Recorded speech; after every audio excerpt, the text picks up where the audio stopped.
নমস্কার। জয়গুরু।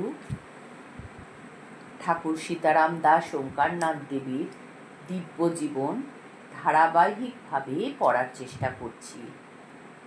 আগের দিন যা পড়েছি আজ তার পরবর্তী অংশ। একজন ভক্ত লিখছেন, গত 3 বৎসর পূর্বে আমার পুত্র শৈলজার দুরারোগ্য অম্লব্যাধি হয়। প্রবীণ বিচক্ষণ বিখ্যাত MASc MB বহু পারদর্শী চিকিৎসকের চিকিৎসায় কিছুদিন ভালো থাকে, পরে আরও গুরুতরভাবে ব্যাধিগ্রস্ত হয়। 2 বৎসর একাদিক্রমে নানাবিধ চিকিৎসা চলে। পূর্বে যদিও ঔষধে সাময়িক সুস্থ হইত, ক্রমশ আর ঔষধেও সারল না। শেষে যন্ত্রণা একাদিক্রমে যখন 6-7 দিন রাত্রি চলিতে থাকে, ঔষধেও যখন সাময়িক সুস্থ হয় না, তখন ডাক্তারবাবু বলেন, মল ইত্যাদি ভিতর পরীক্ষা না করিয়া আর চিকিৎসা করিবেন না, অনর্থক অর্থ ব্যয় করিবেন না।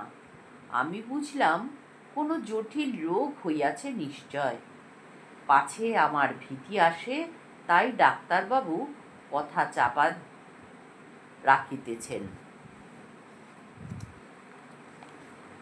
ঠাকুর, নিরুপায় এইবার আমার জীবনের বিনিময়ে আমার ছেলের প্রাণ রক্ষা করো।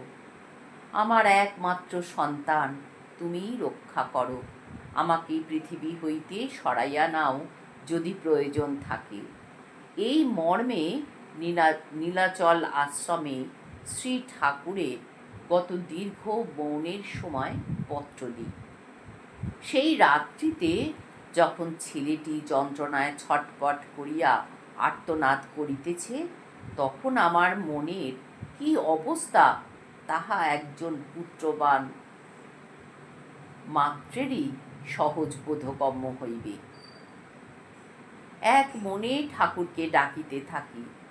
রাত্রির 1টার সময় আমার একটু তন্দ্রাভাব আসিতেই স্পষ্ট দেখিতে পাইলাম শ্রী করুণাময় ঠাকুর আমার কাতর কণ্ঠস্বর পুরীধাম হইতে শুনিয়া আর স্থির থাকিতে না পারিয়া প্রত্যক্ষ হইয়াছেন।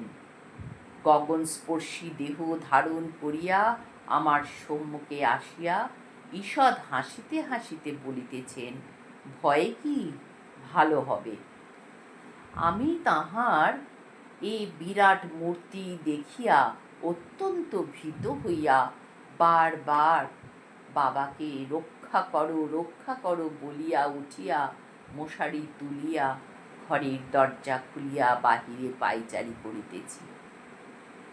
এই উন্মাদের মতো ওই এক কথাই মুখে বলিতেছি, বাবা রক্ষা করো, বাবা রক্ষা করো। আমার স্ত্রী আসিয়া, কি হইয়াছে, কোনো ভয় পাইয়াছ নাকি ইত্যাদি প্রশ্ন করে। আমার তখন কোনো উত্তর দিবার শক্তি নাই।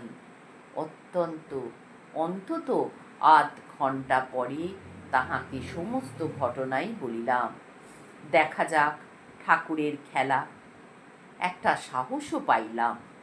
ক্রমে রাত্রির শেষ প্রহরে দেখি 6-7 রাত্রি যে রোগীর নিদ্রা ছিল না, সে একটু ঘুমাইয়াছে। পেটের ফাঁপও অনেকটা কমিয়াছে। তারপর ধীরে ধীরে বিনা ঔষধে পেটের ফাঁপ কমিয়া গেল। ইহা গত 1358 সালের ভাদ্র মাসের ঘটনা। তদবধি আমার পুত্রটির আর অম্ল হয় নাই। এখন ভাবি, ঠাকুরের কি মহৎ কৃপা এই হতভাগ্যের প্রতি। যাক, যে পত্রখানা পুরীতে লিখিয়াছিলাম তাহার উত্তর আসিল। শ্রী ঠাকুরের আশীর্বাদ, বাবা ডেকে যা, ডাক ছাড়া অন্য পথ নাই, কোনো চিন্তা নাই, ভালো হবেই।